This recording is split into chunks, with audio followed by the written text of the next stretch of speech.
শেখ হাসিনা ভারতে পালিয়ে যাওয়ার পর থেকেই বেশ কিছু অডিও ভাইরাল হয়েছে। শেখ হাসিনার মতো কণ্ঠে কথা বলা এই অডিওগুলো শেখ হাসিনার কিনা তা নিয়ে আছে নানা প্রশ্ন। তেমন একটি অডিও বার্তায় 18 তারিখ হরতালের ডাক দেওয়ার জন্য আওয়ামী লীগের নেতাদের নির্দেশ দেন শেখ হাসিনা। আসলে কি হরতাল করার কোনো নির্দেশনা ছিল নাকি সবটাই গুজব? আর যা যা হলো হরতাল পালন সন্দেহে, এ নিয়ে মোহাম্মদ সোহাগ বিশ্বাসের রিপোর্টে বিস্তারিত।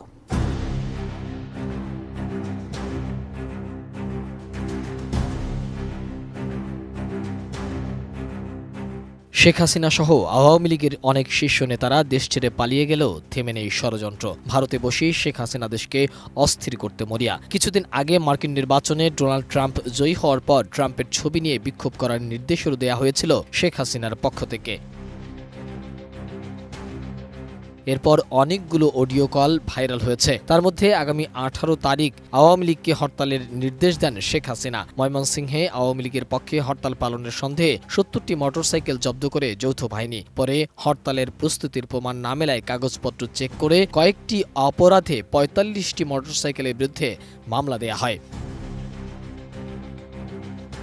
কোতোয়ালি মডেল থানার ভারপ্রাপ্ত কর্মকর্তা জানিয়েছেন, ময়মনসিংহের আইনশৃঙ্খলা রক্ষাকারী বাহিনীর সবসময় শান্তিপূর্ণ পরিবেশ রাখতে রাত দিন কাজ করছে। তবে ক্ষমতাচ্যুত সাবেক প্রধানমন্ত্রী শেখ হাসিনার নির্দেশে শনিবার হরতাল পালন করতে না পারলেও বিশৃঙ্খল পরিবেশ সৃষ্টির চেষ্টা করতে পারে স্থানীয় আওয়ামী লীগ ও অঙ্গ সহযোগী ও সংগঠনের নেতাকর্মীরা। এজন্য আইনশৃঙ্খলা রক্ষাকারী বাহিনী আরও সতর্ক রয়েছে। এর মধ্যে বিকেলে হঠাৎ 70টি মোটরসাইকেল নিয়ে শোডাউন করতে গিয়ে জেলা স্কুল মাঠে জড়ো হন অনেকে। কোয়ালিটি সম্পন্ন আন্তর্জাতিক মানের CMT 500W CSRM committed for better still.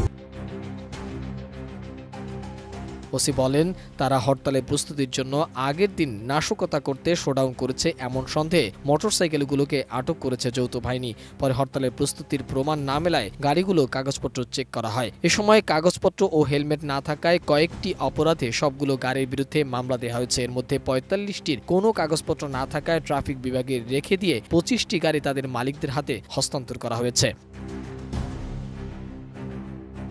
Motorcycle শোডাউনে যারা বের হয়েছিল তারা সবাই বিভিন্ন স্কুল কলেজের বিভিন্ন ব্যাচের সাবেক ও বর্তমান শিক্ষার্থী বলেও জানিয়েছে সেখানকার ভারপ্রাপ্ত কর্মকর্তা। ময়মনসিংহের বৈষম্যবিরোধী ছাত্র আন্দোলনের সমন্বয়করা বলছেন, ফ্যাসিস্ট শেখ হাসিনা হরতালের ডাক দেওয়ার বিষয়টি তারা অবগত হয়েছে। শনিবার 18 জানুয়ারি তাদের কোনো নেতাকর্মী মাঠে নামতে পারবে না। দিনব্যাপী ময়মনসিংহ শহর সহ উপজেলাগুলোতে বৈষম্যবিরোধী ছাত্র আন্দোলনের নেতাকর্মীরা অবস্থান নেবে। কেউ মাঠ উত্তপ্ত করবার চেষ্টা করলে জনতা উপযুক্ত জবাব দেবে বলেও জানান তারা। মোহাম্মদ সোহাগ বিশ্বাস, ATN নিউজ, ঢাকা।